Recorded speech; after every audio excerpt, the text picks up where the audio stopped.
lovely day!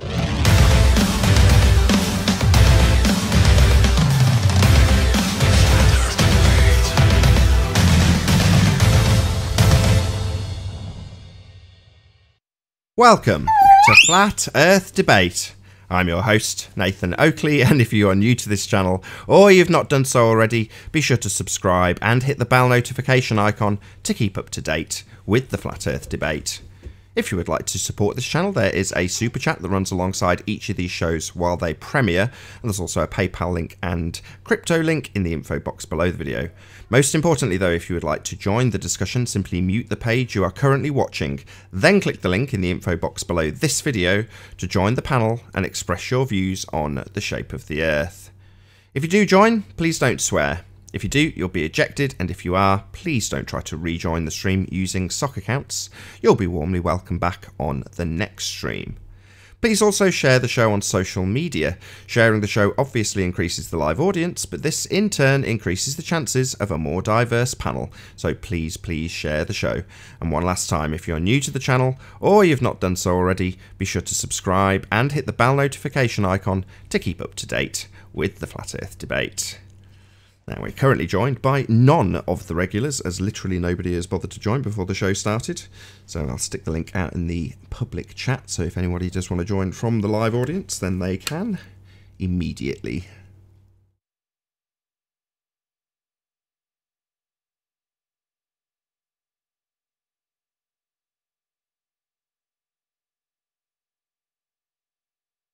During this period where I've not been live streaming, it's been giving me quite a nice opportunity to actually debate people in some of the comment sections whilst actually watching other people's material, and debates for that matter.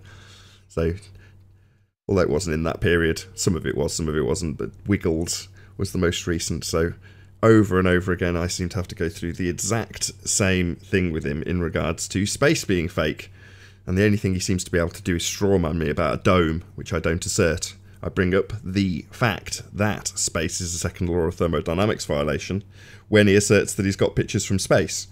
And rather than actually addressing this, he claims that he can disprove it with his religious assertion that space is a vacuum and we do have gas pressure. Ergo, space must be real. Jesus. So that's Wiggles. So the link is now public. Hopefully we'll get somebody in so I can ask a few housekeeping questions. We'll see. Look at a whole bunch of material since I have been actually able. Hey Arwin, your show finished? Jump on the panel, my friend. Get some housekeeping out of the way if I've actually got a guest to talk to. So yeah, I've stuck a whole bunch of material up since I've had the capability to do so.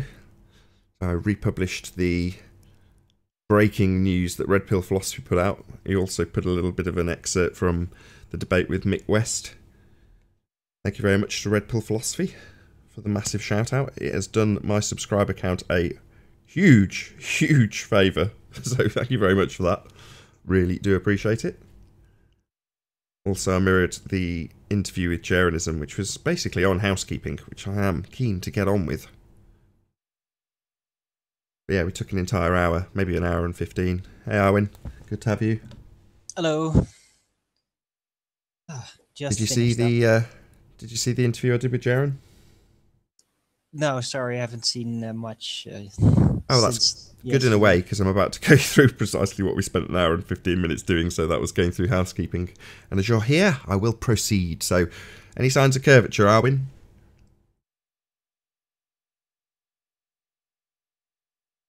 Only minor signs. It's hard to tell, but now every time you try to get some consistency out of these signs, then it just doesn't turn out to be persistent. So whether there be curve or it is all perfectly flat, it's very hard to determine a specific geometrical shape by the evidence of potential curvature alone.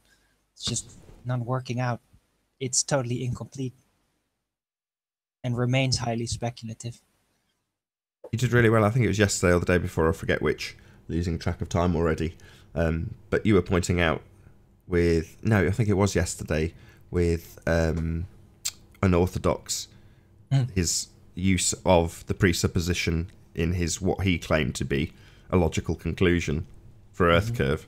And it is just a presuppositional argument. It's never going to change, as much as they want to try and weasel their way around it by pushing us around in circles for 10 minutes or 15 minutes or an hour. Right. Well, it's every time, especially the housekeeping questions, they're like speed bumps. So what they do is, as they approach, they jump over it with a little trick, and then they start talking about something else. And yeah, they do this every time. They can't touch it.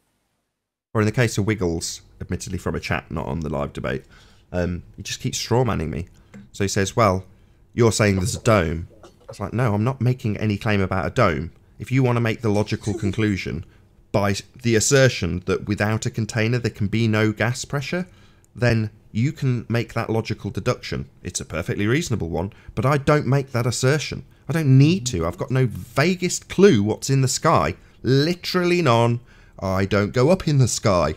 But the people who claim it's space, a vacuum, then I'm going to take that to pieces based on the second law of thermodynamics. I don't need to make any assertions to rip the assertion that space is a vacuum to shreds. Anyway, that's probably the best time to ask that question. Any evidence of gas pressure without a container?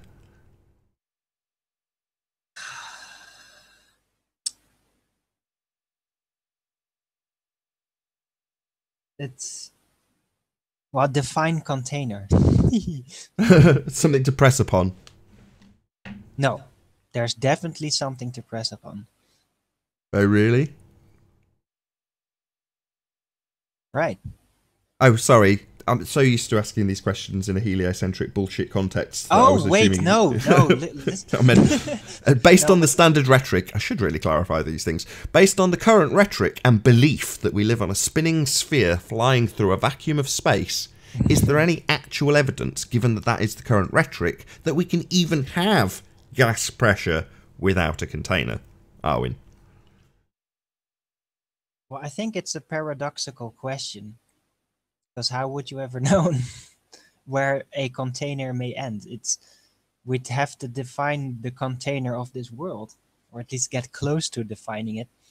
And I've speculated maybe for some mystical reason there is an endless way up, and it's just gonna be an ever increasing, decreasing gradient of air that's exponentially slowing down in its decrease. Who knows? But just a literal vacuum, or even near a literal vacuum, opposing to a slight area where there's going to be gas pressure, that just doesn't make any sense. It's very complicated. It's so essential to really find out the dimensions of the physical dimensions of this realm to get a more sensible insight on what's actually going on here. Did publish the link immediately. I don't know if you can grab the back chat. What about axial rotation? See if you can double task. There's only one axial rotation, and that's the actual rotation of the globe of the heavens. And that's virtual. It's only apparently so. But it does very persistently rotate on its axis, its apparent axis of the entire apparent thing, that of which we do not understand the nature, except that it's always there at the edge of vision. I didn't think I'd have to put every disclaimer in. Any evidence of axial rotation of the Earth-based variety, specifically. Oh! Sorry, couldn't help. Given that we have the assertion that we are turning on a sphere-shaped Earth, basically, aren't we?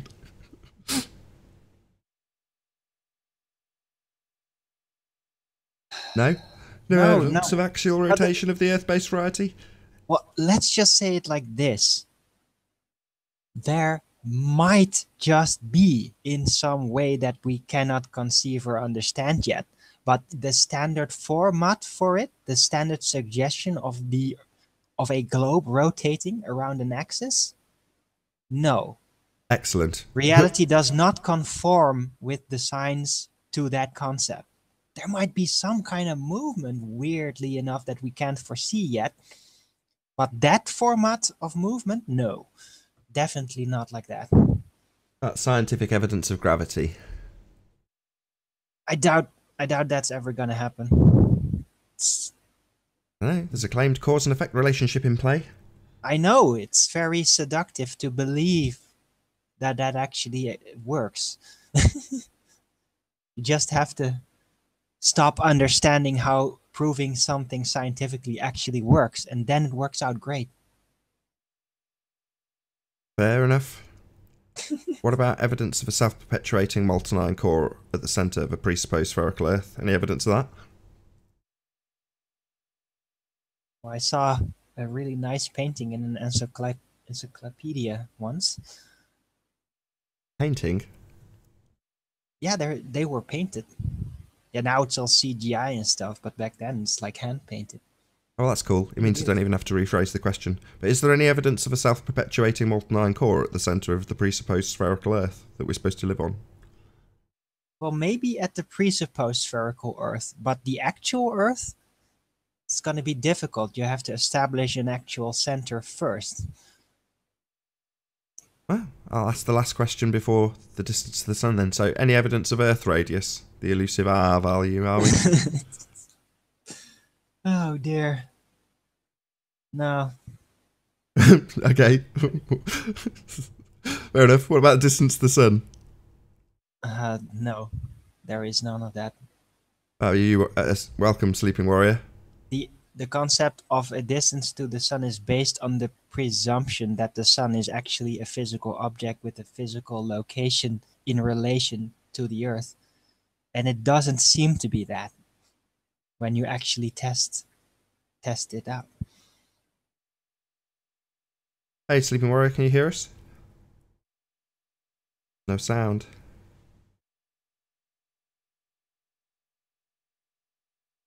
Well, that pretty much concludes the housekeeping, Owen. Thank you very much. Hopefully Anthony will get his sound sorted in a few moments. Yeah, I've got it sorted now. It's all good. That was more of a London accent than a northern accent. Can you do a northern accent? I'm not very good. Am I here? Yes, you are. That's weird. Do you lose your sound settings when you turn your PC off and reload it after? Wow, it updated. That'll be what it was. I'm always double checking the sound settings to make sure they're correct. The desk it is fussy, I'm not gonna lie. Does me head in. Seems to be changing it like every time it turns off. Particularly after an update. There's a couple of things that I'd suggest you do.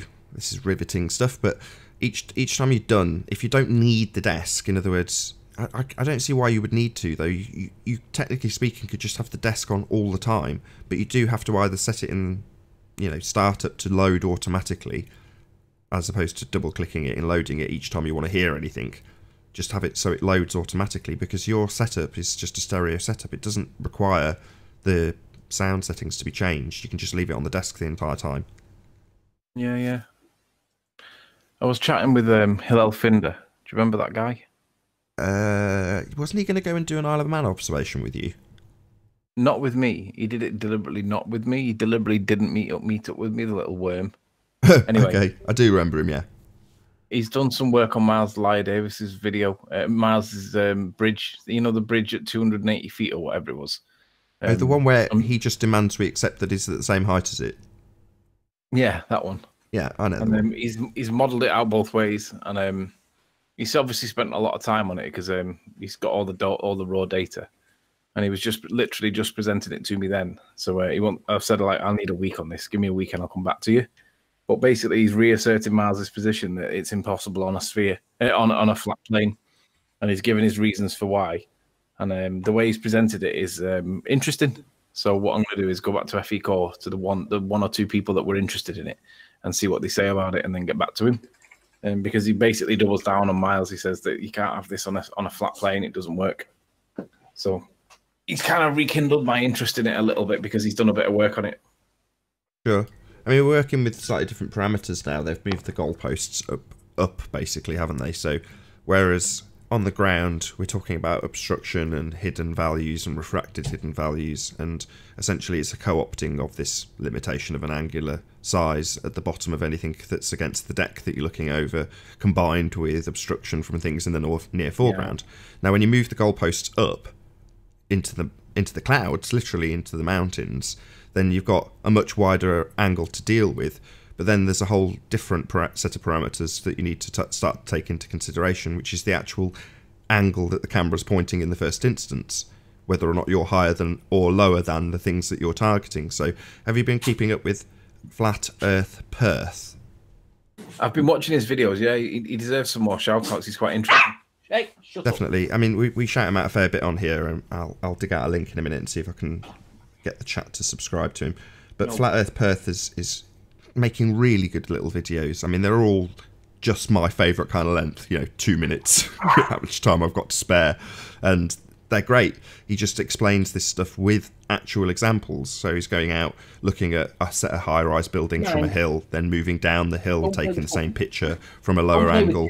Go and play with her. Tilly, go and play with her. That's right, Tilly. Go play with her. Can you hear me shouting at her? Nah. I don't get this. Why is it? I thought I had it muted through voice meter. Okay, right. Okay. What the hell's going on with that? That should have been muted. It was muted through voice meter, so it didn't do that. No. What you've done then in that case is in the Hangout, you've got the cog set to. Go to your cog. I'll just show the audience because this is so tedious otherwise. So inside the cog, you need to have your mic set up as voice meter, as opposed to set up as the actual mic itself, which for me is whatever the mic is called. But yeah, you just need to find out what the mic's called on yours. Voice meter aux output VB audio voice meter aux VIO is what it's called on mine. Right, can you still hear me? Yes. Right, so if I mute this now. Yeah, that works. So you've got, for each piece of... You've not come back, though. So for each piece of software, you have to set up that the mic is the desk, because then that's what gives you the ability to pass music through. Welcome to Flat Earth Debate, where the Flat Earth Debate is so riveting. Link is public, by the way. I don't know if you've got the back chat open, whether or not someone will join. Make this a heated conversation. We shall see. If not, it's mics and desks. Well, I'm opening it up right now. Aravinovich. So, what's the score then? You're going to spend 10 days looking at it, or week looking at it with FE Core, and then come back to them about these models. I've just got to go through it and find out where he's made his mistake. Well, I've been off for a month. Sorry. I was just going to say I've been off for a month, so I don't know the situation in terms of have we now got an absolute rock solid confirmation of the height that he was at? No. You're having a laugh. You're having a laugh. Well, that may not be true. I don't know is the answer. Okay, fair enough. I'll reserve judgment. Well, given the scrutiny that's currently repeating over on my second channel, Nathan Oakley, subscribe today. The scrutiny given to the observation height at the Isle of Man to within a few feet, you're telling me he's not got an accurate representation of the height? If not... Well, I don't know. Well, if not, that's an outrage. If so, then presumably we've got some really good cracking models to go by. Well, I think they've accepted his height and based it on what his claim is. But I don't know if he's demonstrated how accurate his height actually was. Can you, if you could find that out, because that will basically determine whether or not I give it any interest at all. No, but that means I then have to speak to him, doesn't it? I don't know, but ultimately speaking, if I've forgotten his name already. Sorry. Miles of Lite. Oh, no. Hillel Finder. Hillel Finder. If Hillel Finder's gone to the amount of effort that you allude that he has gone to, then he will be keen to confirm that he's got an accurate representation of his viewer position, right? So he'll be keen to make sure that that's correct. Yeah, he will be. I'll have to run it. I'll have to just double check it. In fact, what I'll do, I'll message him right now and I'll ask him, how did he validate the height that Miles was at? That is one of the most important parts of it. I mean, obviously we could be as fussy as to say, you'll need to go to the extent that we went to and run a tape measure down it. I mean, we may or may not go to that length, given that that's the length we were forced to go to.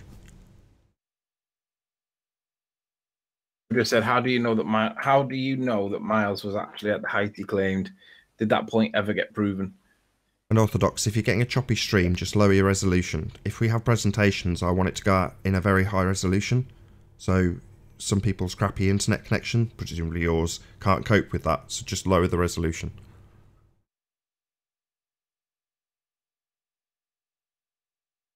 YouTube agents have wrenches. I gave Ranty a wrench in the backup channel. Has everybody now been banned? That's what I thought would happen. We'll see what happens. So I thought I've got, yeah, the no wrench rule, shout out to Validation Boy, in my main channel, and it still applies on this, you know, this limited audience channel with 100 less than 200 subscribers. He's at 240p and still got a choppy stream. Well, there's nothing wrong with the stream, Unorthodox. It's going out with 0 dropped frames with a perfect signal, so it's definitely not my end. Anyway, sorry, getting distracted by the chat.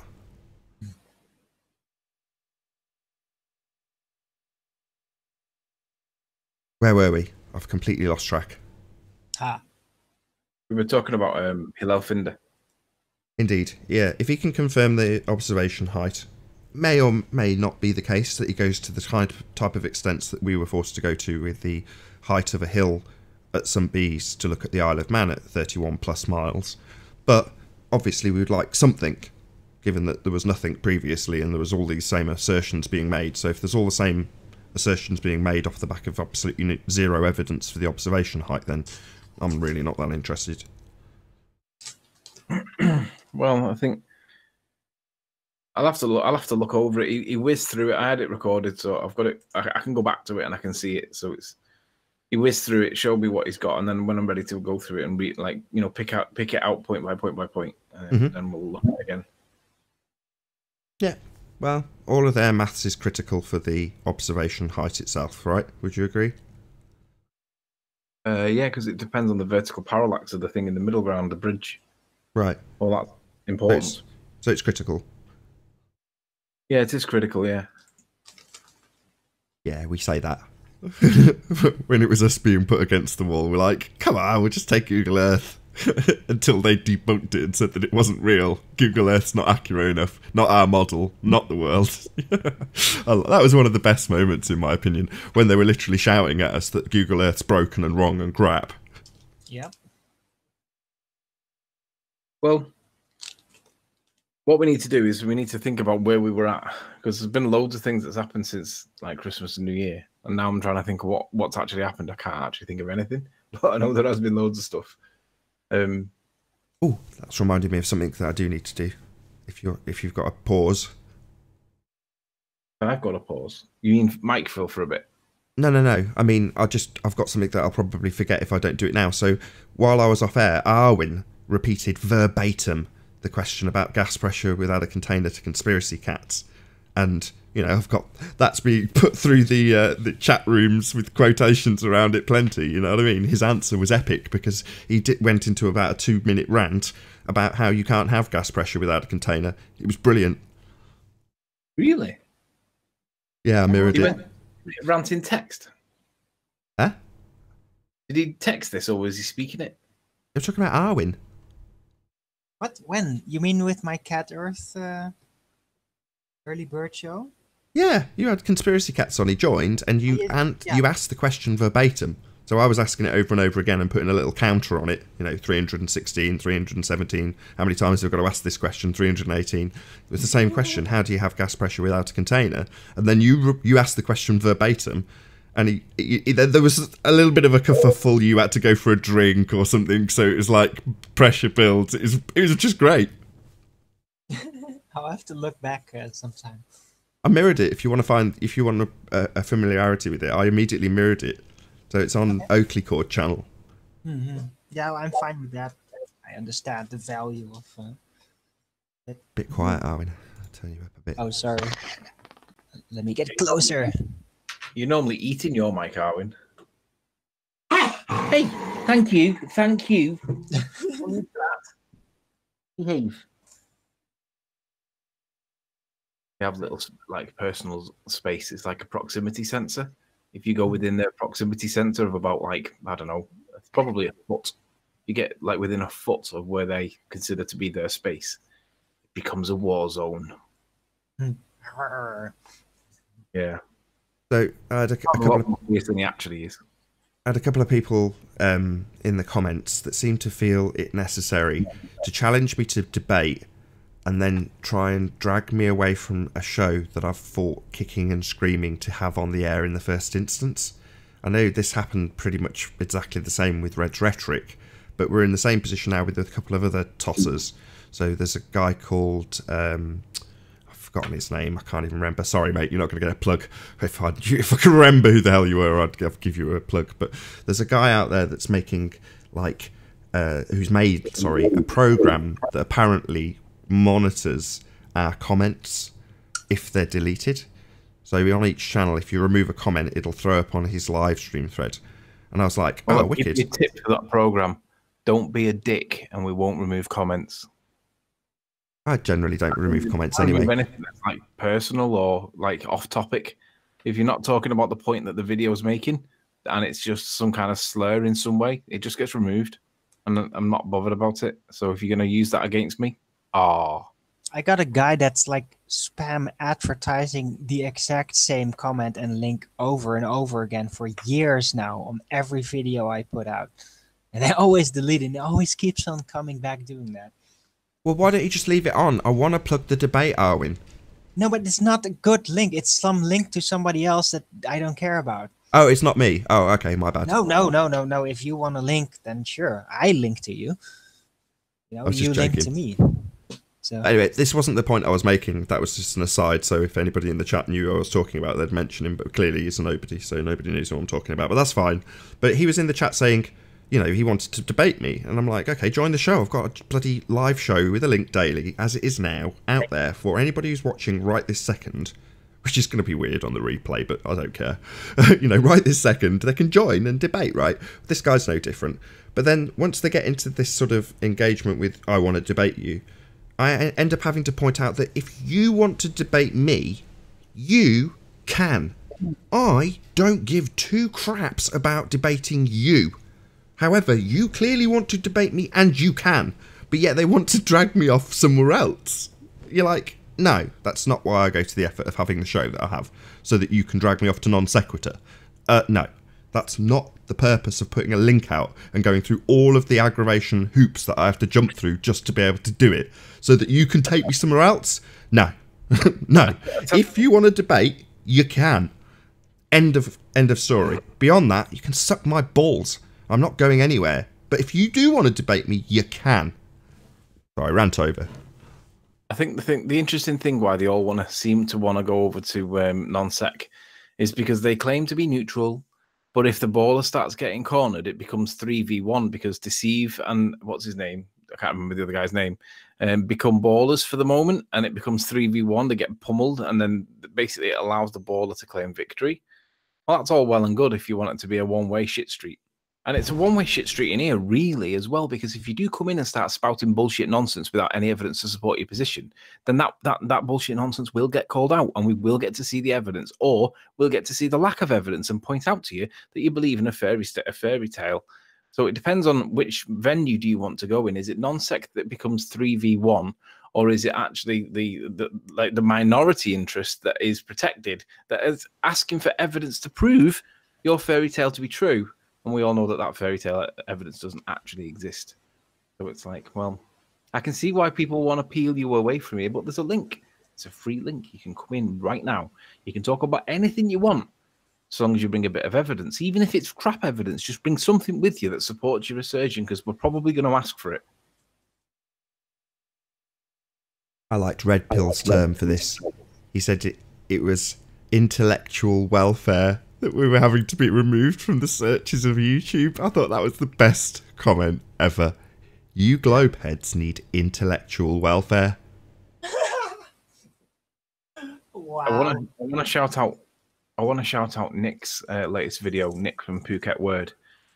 He flew from Thailand over to the UK, and he used one of these Theodolite apps on his phone. And obviously, it didn't demonstrate any curvature of the Earth that he flew over. It was the same position when he landed, and obviously, according to the ballers, it adjusted for gravity, and therefore the center of the Earth, and it didn't actually change its direction because it's relative to the center of the Earth. Anyway, another bullshit assertion. But anyway, the point he was making was, well, how can ballers prove that the plane flies over a certain angle, over a certain rotation amount, over a distance? And obviously, it requires a gyroscope to do it, but gyroscopes don't do it, apparently. They also correct for the gravity of the Earth, according to ballers. So it gave me an idea. The accelerometers in your mobile phone are they're actually supposed to be. Even Globebusters admit that they're quite sensitive, they're quite accurate. They will pick up stuff that basically high-end stuff does, because they all work on the same concept. Now, apparently, I don't think there's any posh factor to a particular expensive accelerometer compared to a cheap one. They all do the same thing. I'm sure somebody will call me out on that in some way, but who cares? It dawns on me that you should be able to put your mobile phone on your window ledge, open up your raw accelerometer data. You know, you can have that live stream of accelerometer data. And all you need to do is put it on your window ledge whilst it's on charge, so it doesn't go flat, and record what the your axis data records at the top of the hour. Go back to it an hour later and record your data again, and it should show that the Earth is rotating underneath the phone, because it should go round with the phone. Because if it does rotate round with the phone, then it would demonstrate it with your accelerometers. And it doesn't do it. We all know it doesn't do it. And again, they're going to say it corrects for gravity, but it's nonsense. But these fairy tale stories are just basically, they spew out of their mouth like it's vomit. And we see it as vomit, but they just see it as that comforting lie. So it's like, well, all we need to do really is to demonstrate this is nonsense, is to get a small platform that rotates at 15 degrees an hour. And if the Earth is spinning, we should get a rotation of more than 15 degrees an hour, because it would be the 15 degrees an hour of the rotation platform, but also the Earth's spin. And we don't, obviously, you know what's not going to happen. We're not going to get anything other than the 15 degrees an hour. But that's impossible on a sphere that's spinning. So it's like, well, how much more evidence do they need before they accept that we're not actually moving, not spinning? And they continuously misrepresent Bob from Globebusters' words. Apparently, they continuously say that Globebusters detected 15 degrees an hour with the laser gyro, and then they ignored all their previous statements and said that it didn't show rotation. That's just a complete misrepresentation. Globebusters admit and accept that it's 15 degrees an hour. Their problem is the mechanical gyros do not do it, and because the fiber optic gyros are measuring light, they're not measuring momentum. They're measuring the thing that goes past the gyroscope that it's detecting. That's what it's measuring. So it's not measuring the Earth moving; it's measuring the light moving past the equipment. And if it was really the Earth that was moving, the mechanical gyros that do detect 15 degrees an hour of rotation, they would confirm that it was the Earth spinning, but they don't confirm it, and it's a problem. It's a big problem for you ballers, because you're all retards. You all think that we live on a spinning ball. We don't live on a spinning ball. We're not moving. We're definitely not orbiting anything. And there doesn't seem to be any observable, recordable, repeatable curvature. It's a bit of a problem if you believe we live on a spinning ball. I watched your show on Ute's channel whilst watching him play Call of Duty.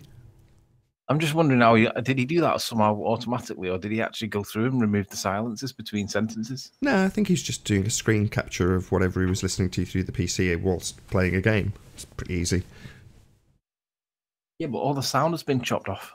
Did he edit it? He must have edited. He has edited it somehow, but I don't know whether he manually did it or whether he physically edited it with some other bit of software that removed all the silences. I did notice. I did suspect that it was edited because I hadn't seen the original stream. Trying to talk Canal into joining. I saw her dining with the enemy recently. Oh yeah. She was. Where did I see her? I think she was in Jeremy's chat somewhere. I saw her. Jeremy sent me to a particular reference in one of his videos, and in the chat I saw Kinel, and she was talking to Jose, and she was basically saying to Jose, if you get too close to these morons, you'll end up being a dumb tard. But I think she was actually talking. I think she was talking about flat earthers at the time. So I'm wondering what her current position is, because it appears that she might be on the ball earth side. I might have got this totally wrong, but I do need to ask her. And if you're listening, if you could put an answer in text, it would be great.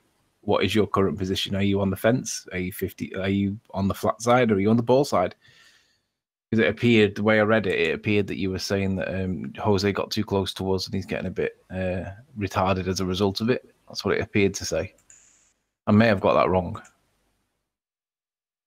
No, we'll find out if she joins. Say she's in her pyjamas. Don't need your camera on. Just hoping to have a chat canal because we've never spoken. And I've watched your stream a few times. It was very entertaining.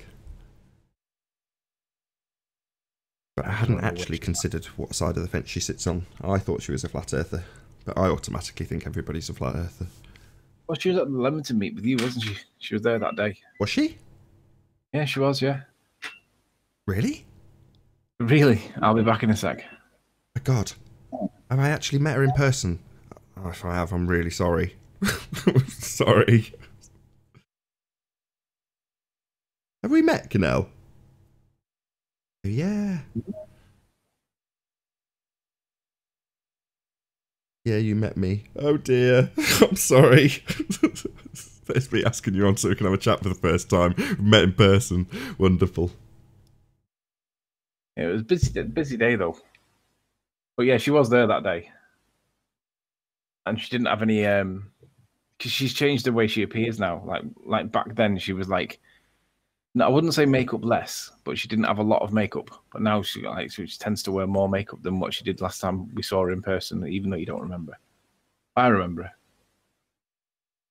You will remember her. She was telling us about a titanium implant in her hip or her knee.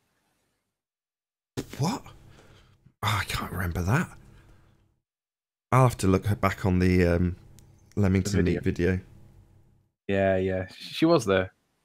I said hello to everybody on camera, so I'm sure I'll have caught her. Well, hopefully she'll join and we can get the answers to the questions because I'm dying to know where she's at. Jose in the chat. Hey, Jose. Pardon? I said, Jose's in the chat. Hey, Jose. Jose. So Jose's now got a flat earth proof and a ball earth proof ×2 on his bridge. Okay. And I'm like, right, you still need to do a little bit more work because that little bit more work is going to tell you what is the current position with regards to what is the baseline. Is the baseline flat or is the baseline round? And that's what he's working on. Sorry, am I missing something? Has he become a dick earther? Pardon? Are you missing something? What? Has he become a dick earther? I'm not really sure. I think he's not checked. I don't think he's done enough work yet to realise that. I think he realises that sometimes it's flat, sometimes it's curvy, and it appears to be sometimes both. But I don't think he's come to a conclusion yet on which is the baseline, you know, the normal position that it deviates from. I think that's what he's working on. I see. Haunted House. No dick earth. Oh, fair enough. Haunted said, "What's up with the link? The link's not working." Ah, maybe that's why it's so bloody quiet. Well, I put it in at the beginning and I thought it was correct. Just refresh in a couple of seconds. Try that again. Cigar Face says, "I bet Nathan's breath smells like a Ganges river." Does your breath smell like the Ganges River, Nathan? I don't know what the Ganges smells like. No, neither do I. I would imagine not. Salty. It smells a bit fishy, I'd guess. Salty? Fishy. I don't need a great deal of fish. Neither do I. Unorthodox says Patricia is pretty cute. For a woman of her age, she's beautiful, I think. Very. That reminds me. Multi Tom Tom said that he got banned from Patricia's show, so he was watching it on the re-up I did yesterday. And I was like, "Oh, have you not seen this already?" And he's like, "No, I got banned from Patricia's show." I was like, "Well, what did you get banned for?" He said, "Oh, I made a tranny joke." I was like, "Oh, okay." And he pulled like a embarrassed face or something with an emoji. So I said, "Oh, I'll ask her if she'll unban you." So I asked her, and she said, "No." Said, "If he wants to get unbanned, here's my email address. I think it's misssteer@hotmail.com or something like that. And you can email me, apologise, and then I'll consider it." I was like, "Okay, I'll let him know." So Tom, if you're out there. She said, no, Not off my request, anyway. You'll have to email her and ask her. I'd agree with that. Get on one knee, beg for forgiveness. She's merciful though. She doesn't hold grudges. Yeah, she's very merciful. Is the link fixed, Nathan? Was it wrong? I don't know. It looks exactly the same to me. Haunted, do you want to check the link and see if it works? You have to refresh your page. Although it hasn't changed, so it shouldn't make any difference, really. But there we go. Hopefully you'll get it to work. Nathan, do you think that there's a place in Flat Earth, the discussion of Flat Earth, do you think there's a place for religion, or do you think it's like excluded? Oh, I think it's so anti-religion, it's untrue. Religion is a separate subject. I think it's a separate subject. I don't see how any religion... No, we're dealing with religiotards. But it can be involved. It's just... No, we're dealing with religiotards. Our research is our research, and religion has another part to play, not necessarily with us, but in the world. It is what it is, it does what it does, and we learn as much as we can. I say we are dealing with religiotards. That's the problem. Oh, definitely. So I had it today with, I said at the beginning of the show about Wiggles in the chat room of wherever it was. I think it was on one of the old debates. And he's essentially asserting that you can have gas pressure next to a vacuum because Earth has gas pressure and space is a vacuum. Ergo, we can have it. In other words, he literally uses his own religious belief as an assertion of fact. And you're like, this is embarrassing. These people don't even realise that they're asserting a religious belief. Jose says that he got banned in Patricia's, so he unsubbed. He got banned on Ranty, so he unsubbed. That's the way it goes. No typing, no subscribing. I do the same. Seems Jose and I agree on a few things. If I get banned from someone's chat room, I just unsubscribe. Stop watching. Yeah. That was partially the reason for having no moderations. I'm like, if I'm of the opinion that if I get banned from this chat room, I'm just not coming back, then other people will have the same frame of mind. And Jose, yeah, well, that's exactly how I feel. If you don't want to let me chat, then, you know, I won't watch your show. Simple. Nathan, have you seen Beyond the Imaginary Curves' latest video aimed at the university students? No. Unfortunately, I got banned on 3 separate accounts from Beyond the Imaginary Curve, and now I don't watch. Oh.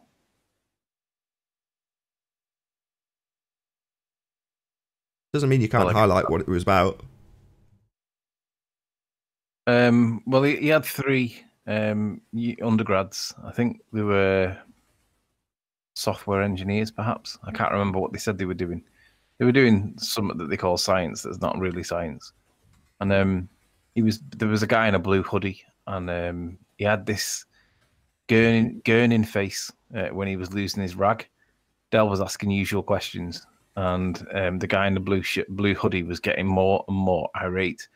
And it was a bit like a cross between Hugh Grant in Notting Hill. You know, when Hugh Grant holds his face in that very stern way when he's in a bad mood. It's kind of like a cross between Hugh Grant from Notting Hill with Clark Kent out as Superman when he's listening intently, and then some kind of gurning competition winner when he started speaking, because Del was asking him simple questions, and you could see that his aggression level it started off at like below 0. He was like in the negatives. He was in a good mood. Then he got to 0 and neutral, and then before long he was rising to like +5, +9, +12, +20. And by the end of it, honest to God, I think he must have walked down the road and his head must have exploded because he was so pissed off that Del was just not challenging him, but asking him, does he understand the difference between like science that we can observe, repeat, measure, detect, prove, compared to stuff that's basically bullshit. And the bit he couldn't get past his head, the bit he couldn't get his head round was that Euclidean geometry is based on planar walks, planar sails, planar drives, plane, but somehow water still conforms to the exterior of the shape being like spherical or curved. He couldn't make the crossover between the two.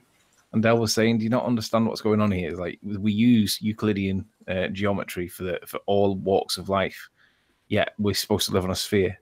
That's a bit of a contradiction. How can water conform? And they weren't getting it. And it was quite funny watching the temperature rise and rise and rise, and it got to the point where now he actually resorted back to it. You know, shed rage when like somebody asks a question and he goes crazy. Well, he literally flipped the switch and he became crazy at this one guy, and he shouted back at him. And up to this point, he was being dead polite, dead friendly, approachable, affable, and everything was fine. But he spat it back at him whilst he was being aggressive, and he said, "I'm only doing that because you're doing it to me. Come on." And it was really good, actually. It's a really good video to watch this guy get triggered so badly that I'm sure his head exploded as he walked off down the road. Very good. Hey, Travis.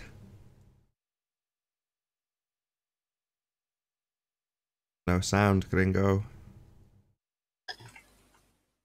Is it the real one, though? Maybe. We'll find out shortly.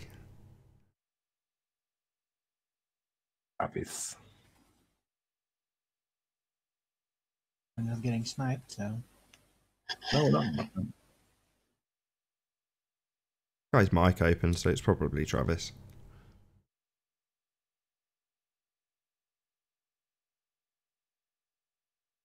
Constance Burns.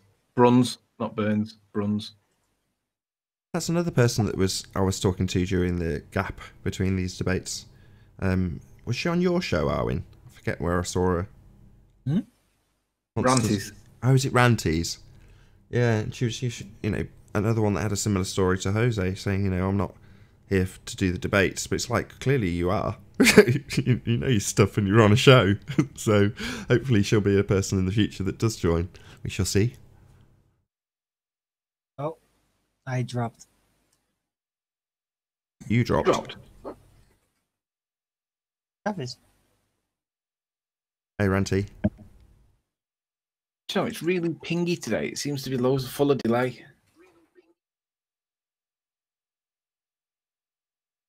Can't hear you there.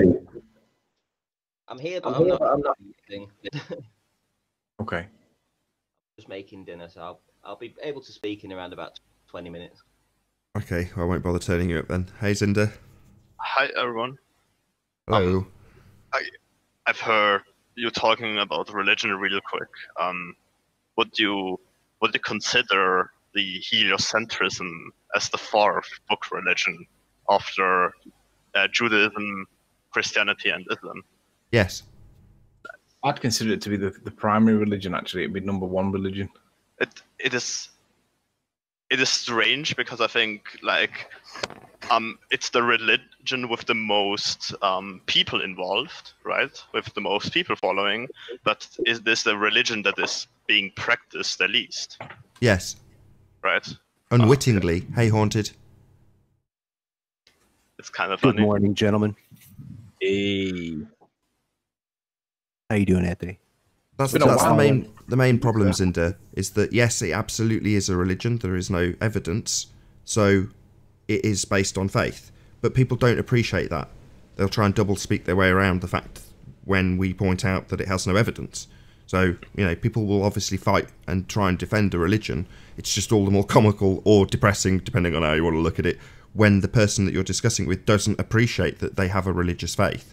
Wiggles, I'm going to use him as an example on this show, I'm afraid. So Wiggles, you know, we discussed this morning in the chat room. But essentially, when I point out that space is a second law of thermodynamics violation, he has only two comebacks. One, strawman me about a dome. Two, assert his religious belief as a proof. In other words, say, well, we do have gas pressure and space is a vacuum, therefore proof. Well, no, that's literally using your religious belief as an assertion of proof, which is absolutely pathetic. But there we go, that's what we have. Or you have, I don't have that, fortunately for me. Yeah, it is funny because so few people, and the percentage, practice the heliocentric religion, right? They don't really care. Then most people don't care about the shape of the Earth. They just say, all right, it's a globe.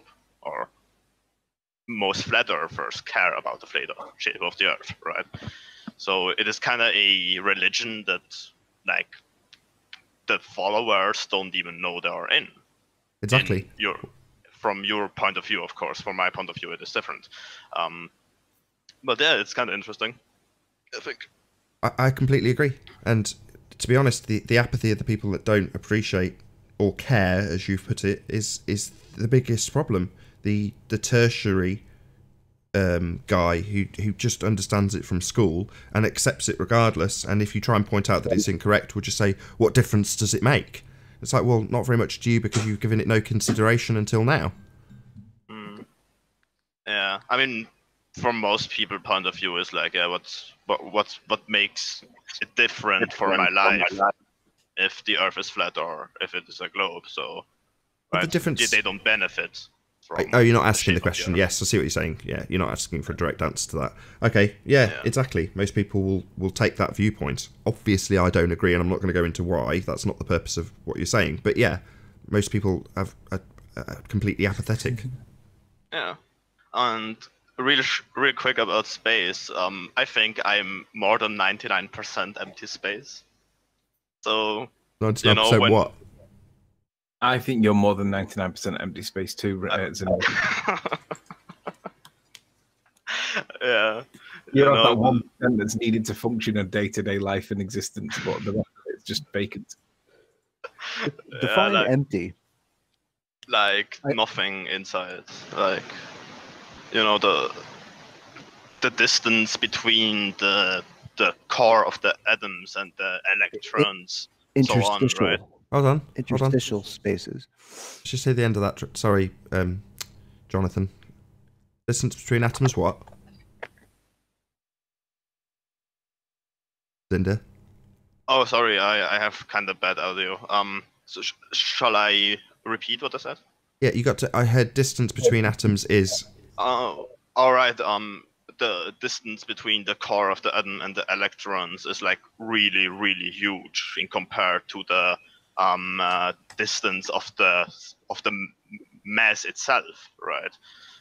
Let's say the core of the atom is like 1 centimeter, and I think the distance to the electron is more than 100 meter, right? So we all kinda are made of empty space. We just don't see it.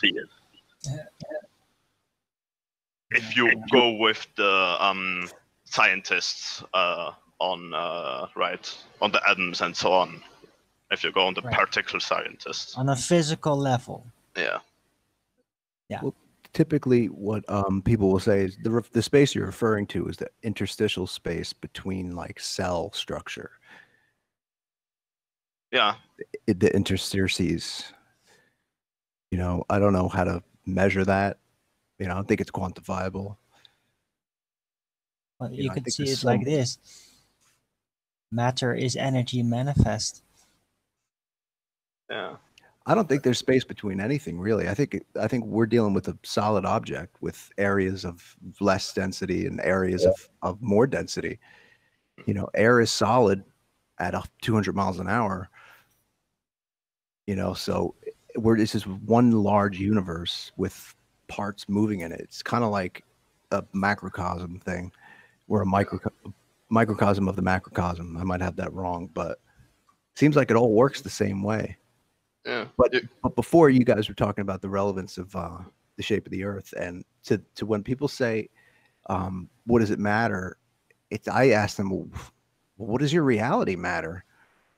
Like, I think people just haven't entertained the idea. I know I didn't entertain the idea before I entertained the idea. Before it was a thing, I didn't even think that. It was like a thing that I didn't even consider it. And I'm glad I did, because there's a lot. It's not this creation, this sphere, scientific sphere creation, because it is not self-evident.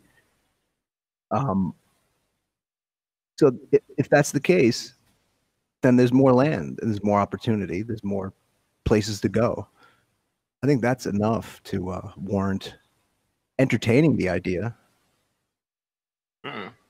I find it interesting because once I heard Arwen talking about, if the planet gets destroyed, we just can leave, right? But if there is more land, more untouched land, then we could do whatever we want with the planet and just go on the other side of Antarctica and go to a new world, right? But like can you rephrase or restate your statement, Arwin? When I think I heard you saying that the reason why they hide the shape of the Earth is like, so one reason is that they just could destroy the planet. They can say, all right, we can just destroy the planet and then we can leave it and go to another one. Or did I misunderstand it? Well, that's the design of the dream to keep us busy with. Yeah. But at the end, it is kind of the same idea, isn't it? Like, if there is more land... If they falsely convince us we have nothing to lose, then we'll let it all just be lost. We'll give them their way, because there's always hope, this false hope. That's the function. I got a question for you guys. How much does the entirety of Earth or the land that we occupy really matter if we can't experience it? Like, I know it's a concern. It's interesting to theorize on the entirety of the places we can't see physically and experience. You know, I think there's a range, maybe like 300-400 miles on a clear day. You know, if we can't experience the whole, then quantification of the whole is then questionable. Nowhere near 300-400 miles. Do you mean in the sky? Do you mean on the ground? Well, just in the distance. You know, You're lucky if you got 100 miles. So as these guys get into presuppositions of extra land and ice walls, I'm going to round out for a short break from the live broadcast. So we will continue on a new stream in a few moments, but if you are watching this on the live chat, don't go anywhere, as the stream will continue in about 5 minutes time. Massive thanks to all of the debating panel for making this debate possible, and of course a massive thank you to all of you in the live audience for tuning in and hopefully sharing this debate. I've been Nathan Oakley, and I'll see you all in the next video. Oh, what a day! What a lovely day!